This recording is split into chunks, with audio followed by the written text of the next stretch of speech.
मित्रों, बांग्लादेश की former prime minister Sheikh Hasina साहिबा के हवाले से हमें कंट्राडिक्टरी स्टेटमेंट्स खुद अवामी लीग और इंडिया की तरफ से पिछले कई दिनों से सुनने को मिल रहे हैं।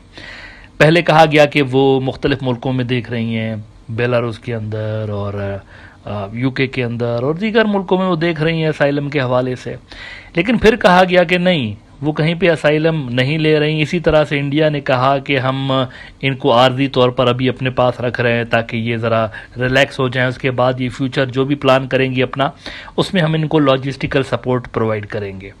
लेकिन इस वक्त जब हम देख रहे हैं तो इंडिया एक्टिवली इंगेज्ड है मुख्तलिफ हवालों से बांग्लादेश के खिलाफ, ख़ासतौर पर माइनॉरिटीज़ को लेकर एक केस बिल्ड करने की कोशिश कर रहा है आलमी सतह पर।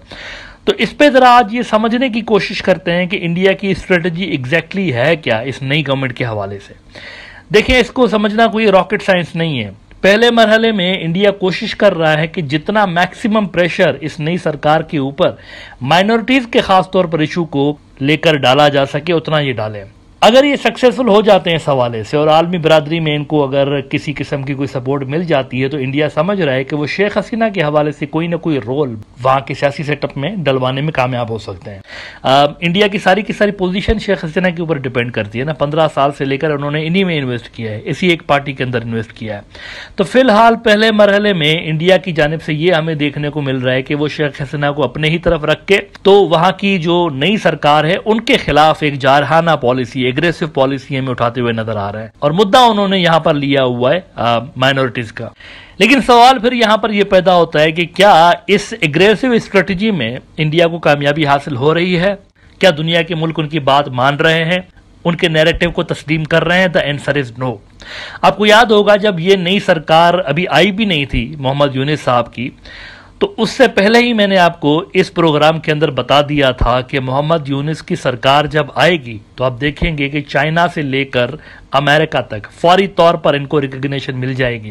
दुनिया के मुख्तलिफ मुल्क, बड़ी बड़ी ताकतें इनको रिकग्नाइज कर लेंगे इनकी सरकार को। अवामी लीग की जो सरकार है उनको तो गिने चुने मुल्कों ने वेलकम किया था ना, जब फ्रॉड इलेक्शंस के नतीजे में शेख हसीना इलेक्ट होकर आई थी, बोगस इलेक्शंस के नतीजे में। India was among the first countries जिन्होंने वेलकम किया था और उसके बाद भी इक्का दुक्का मुल्कों ने इनको वेलकम किया, लेकिन ज्यादातर मुल्कों ने कंसर्न्स का इजहार किया था। EU वालों ने, अमेरिकन ने और दीगर यूरोप के कई मुल्कों ने कंसर्न्स का इजहार किया था कि किस तरह के इलेक्शंस हुए वहां पर।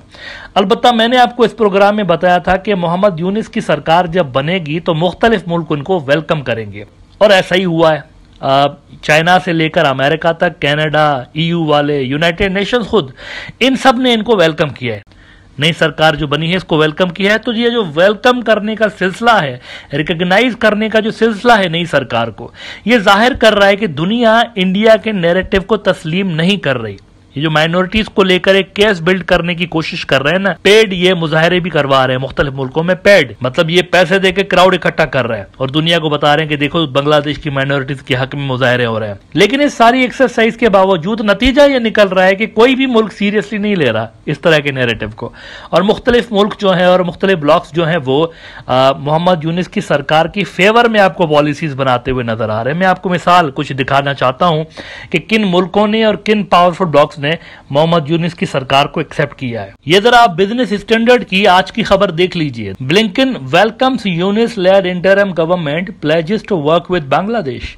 I welcome the swearing in of Dr. Mohammad Yunus to lead the interim government in Bangladesh, Blinken said। America ने वेलकम कर लिया, रिकॉग्नाइज कर लिया अमेरिका ने, लेकिन बात यहां पे खत्म नहीं होती, आगे चलिए। उसके बाद आप जरा ये न्यू एज बांग्लादेश की स्टोरी देखिए कि United Nations, European Union, China welcome Yunus led interim government in Bangladesh. तो तकरीबन सारी की सारी दुनिया से इनको रिकॉग्निशन मिल चुकी है एक तरह से, बल्कि जो पावरफुल प्लेयर्स हैं कम से कम उन्होंने तो इनकी गवर्नमेंट को तस्लीम कर लिया। शेख हसीना की गवर्नमेंट को तस्लीम नहीं किया जा रहा था, पॉइंट टू बी नोटेड। ना अमेरिकन कर रहे थे, ना EU वाले कर रहे थे, ना यूनाइटेड नेशंस कर रहा था, बल्कि फ्रॉड इलेक्शंस पर कंसर्न्स का इजहार किया जा रहा था कि ये किस तरह के इलेक्शंस हुए। ऑन द कंट्रोरी अगर यहां देखें मोहम्मद यूनिस के केस में तो वेलकम किया जा रहा है कि अच्छा हुआ है ये आए हैं। इसकी वजह साफ है, जो लोग यहां पर रिवॉल्यूशन लेकर आए हैं बांग्लादेश के अंदर वो बड़े स्मार्ट लोग हैं।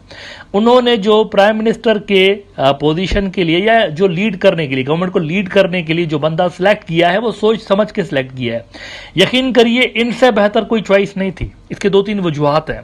पहली वजह यह है कि ये नोबेल प्राइज विनर है, तो कॉम्पिटेंट है, और दूसरी बात यह कि दुनिया जानती है कि ये एक क्रेडिबल बंदा है। इनकी जो रेपुटेशन है वो बहुत बेहतरीन है। शेख हसीना ने इनके ऊपर केसेस बना के इनकी रेपुटेशन को डैमेज करने की कोशिश जरूर की थी, लेकिन वो सक्सेसफुल नहीं रही क्योंकि उनकी खुद की रेपुटेशन डाउन थी। बोगस और फ्रॉड किस्म के इलेक्शंस और ह्यूमन राइट्स की वायोलेशंस को लेकर उनकी खुद की रेपुटेशन कुछ ज्यादा बेहतर नहीं थी, खासतौर पर वेस्ट के अंदर। लेकिन मोहम्मद यूनिस की है, तो ऐसा बंदा सिलेक्ट किया गया है जिसको दुनिया भर से एक्सेप्टेंस मिली हुई थी पहले भी। अच्छा, रीजन के अंदर देख लीजिए, मालदीव्स के प्रेसिडेंट मोहम्मद मुइज ने वेलकम किया इनकी अपॉइंटमेंट को, उन्होंने ट्वीट किया था इनकी फेवर में, और उसके बाद पाकिस्तान ने भी इनकी अपॉइंटमेंट को वेलकम किया। साउथ एशिया के अंदर अगर हम देखते हैं, पाकिस्तान ने कहा था कि Pakistan seeks to deepen cooperation with Bangladesh under Yunus. तो दुनिया के लेवल पर देखें, इंटरनेशनल लेवल पर, तो भी इनके लिए आपको पॉजिटिव व्यूज नजर आते हैं, और अगर आप लोकल लेवल पर देखें, अपने रीजन के अंदर देखें, तो भी इनके लिए आपको एक्सेप्टेंस नजर आती है। नाउ इसका साफ मतलब यह है कि इंडिया वो जो कोशिश कर रहा था कि इनकी सरकार को किसी तरह से गंदा किया जा सके माइनॉरिटीज के इश्यूज को लेकर, वो कार्ड दुनिया एक्सेप्ट नहीं कर रही।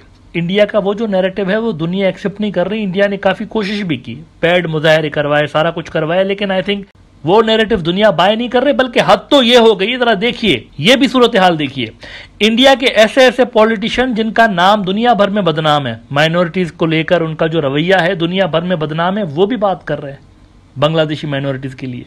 फॉर एग्जाम्पल ये देखिए, इंडिया की रियासत उत्तर प्रदेश का चीफ मिनिस्टर और कट्टर हार्डलाइनर हिंदुत्ववादी योगी आदित्यनाथ, उसने कहा है, and I quote the Hindu, we have a duty to protect Hindus of Bangladesh. Bangladesh के हिंदू शहरियों को बचाने की ड्यूटी हमारे ऊपर है। किसने ड्यूटी दी तुम्हें भाई? तुम्हें किसने ड्यूटी दी? इंडिया का कॉन्स्टिट्यूशन तुम्हें ड्यूटी देता है या बांग्लादेश का कॉन्स्टिट्यूशन तुम्हें ड्यूटी देता है? किसने तुम्हारे ऊपर ये ड्यूटी रखी है? पहले तो ये बताओ ना, किस कानून के तहत तुम कह रहे हो कि तुम्हारे ऊपर ड्यूटी है? और जब ये इस तरह की बातें कर रहे थे ना, ये जो नैरेटिव है ना, पॉइंट टू बी नोटेड, ये जो नैरेटिव है मोदी के नैरेटिव, जयशंकर के नैरेटिव, इंडियन फॉरेन ऑफिस के नैरेटिव के साथ मैच कर रहा है, और यही नैरेटिव इंडियन मीडिया प्रमोट कर रहा है। यही नैरेटिव आपको उन पेड मुजाहरों के अंदर नजर आ रहा है जो कि बांग्लादेश के खिलाफ किए जा रहे हैं। तो ये सारे के सारे एक ही जगह से ओरिजिनेट हो रहे हैं।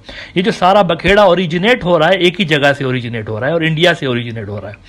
यहां पर ये बैठ के तो भाषण दे रहा था बांग्लादेश को, उसी वक्त इसकी जो अपनी स्टेट है उत्तर प्रदेश, वहां पर हिंदुत्ववादी गुंडे मुसलमानों को मार रहे थे, टॉर्चर कर रहे थे उनके ऊपर। हिंदुस्तान टाइम्स की जरा ये खबर देख लीजिए कि fringe group attacks Shanti dwellers Muslims in Uttar Pradesh, falsely calling them Bangladeshi infiltrators. Railway platform पे कुछ झुग्गियों में मुसलमान बैठे हुए थे, तो हिंदुत्व के कुछ गुंडे आते हैं और मारना शुरू कर देते हैं, उनकी झुग्गियों को आग लगा देते हैं। तो इसके अपनी स्टेट के अंदर माइनॉरिटीज की क्या सूरत हाल है, और स्टेटमेंट इसके देखिए। मुझे तो बड़ा कंसर्न है, मेरी तो ड्यूटी है मैं बांग्लादेशी हिंदुओं को बचाऊं। किसने तुम्हारे ऊपर ड्यूटी रखी है? तुम्हारे ऊपर पहली ड्यूटी यह है कि तुम उत्तर प्रदेश की माइनॉरिटीज को प्रोटेक्ट करो, तो उधर जाके देखो पहले, बाद में बांग्लादेश की तरफ देखना भाई। नाउ ये जो इंडिया के ग्रांड डिजाइन थे कि समहाउ माइनॉरिटीज के इश्यूज को लेकर तो हम बांग्लादेश की सरकार को अंडर प्रेशर करें, ये भी इतलात है। पिछले एपिसोड में भी शेयर किया था मैंने कि ये इतलात है कि पेड गुंडे भी घुसाए जा रहे हैं, वो भी लॉ एंड ऑर्डर की सिचुएशन वहां पर क्रिएट करने की कोशिश कर रहे हैं। बांग्लादेश के अंदर पेड गुंडे हैं, इनको पैसे दिए गए हैं कि तुम जानबूझ के वहां पर लॉ एंड ऑर्डर की सूरत हाल खराब करो। ऐसी भी इतलात मीडिया के अंदर रिपोर्ट हुई हैं। तो ये जो इंडिया ने फर्स्ट फेज में काम किया है कि प्रेशर डेवलप करें नई सरकार के ऊपर, वो काम नहीं कर रहा। अब देखना यह है कि इसके बाद वो सेकंड फेज में क्या करते हैं। फर्स्ट फेज में तो गालिबन वो नाकाम हुए हैं, सेकंड फेज में उनके लिए वाहिद ऑप्शन ये बचता है कि वो बांग्लादेश की नई सरकार के साथ अपने टाइज बेहतर बनाएं, वर्किंग रिलेशंस कम से कम कायम रखें। लेकिन उसके लिए फिर उनको शेख हसीना साहिबा को किसी दूसरी जगह पर मुंतकिल करना पड़ेगा, किसी तीसरे मुल्क के अंदर असाइलम इनको दिलवाना पड़ेगा, क्योंकि ये यहाँ पर रहेंगी अगर तो बांग्लादेश और इंडिया के टाइज खराब रहेंगे। अब देखना यह है कि प्लान बी पे इंडिया कब अमल करता है। उनका जो प्लान ए था कि जी किसी तरह से शेख हसीना का कोई रोल हम यहाँ पर क्रिएट करवाने में कामयाब हो सियासी सेटअप में, वो प्लान ए नाकाम हो गया है। लेट्स सी के प्लान बी पे अब इंडिया कब अमल करता है।